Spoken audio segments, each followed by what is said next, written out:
New Zealand کے خلاف پاکستان کی ٹی20 سیریز اپنے آخری میچ کی طرف بڑھ رہی ہے اور قومی ٹیم ہفتے کے روز لاہور کے قذافی اسٹیڈیم میں سیریز کو شاندار طریقے سے ختم کرنے کے لیے کوشاں ہے۔ 5 میچوں کی سیریز میں دوسری شکست کے بعد پاکستان کی سیریز جیتنے کی امیدوں پر بھی پانی پھر گیا ہے، جس کے بعد ان کے پاس سیریز برابر کرنے کا آج آخری موقع ہے۔ پلیئنگ 11 میں بابر اعظم سائم ایوب کے ساتھ اوپننگ کریں گے۔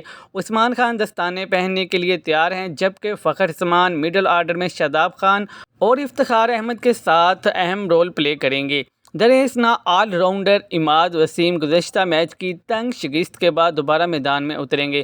فائنل میچ کے لیے ٹیم میں ایک تبدیلی کی توقع ہے۔ پاکستان کی باؤلنگ اٹیک کو مضبوط کرنے کے لیے تیز گیند باز شاہین شاہ آفریدی کو واپس لاتے ہوئے زمان خان کو لائن اپ سے ڈراپ کیے جانے کی امکانات ہیں۔ مزید برآں اسامہ میر کو گزشتہ میچ میں مہنگے ہونے کے باوجود ورلڈ کپ کے انتخاب سے قبل اپنی اہلیت ثابت کرنے کے لیے ایک اور موقع دیا جائے گا۔ گزشتہ میچ میں پاکستان نیوزی لینڈ کی جانب سے دیے گئے ہدف کا تعاقب کرنے کے قریب پہنچا، لیکن بالآخر 4 رن سے ہار گیا۔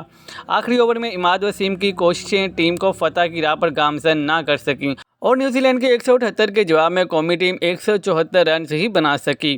پاکستان کا مقصد فائنل میچ میں اپنی بہترین کارکردگی دکھا کر سیریز کو مثبت انداز میں ختم کرنا ہوگا۔ پاکستان کی ممکنہ پلیئنگ 11 میں بابر اعظم، سائم ایوب، عثمان خان، وکٹ کیپر فخر زمان، شاداب خان، افتخار احمد، عماد وسیم، عباس آفریدی، شاہین شاہ آفریدی، اسامہ میر، محمد عامر شامل ہو سکتے ہیں۔ مزید نیوز اپڈیٹس کے لیے چینل کو سبسکرائب کر لیں تاکہ ہر آنے والی نئی اپڈیٹ سب سے پہلے آپ کو مل سکے۔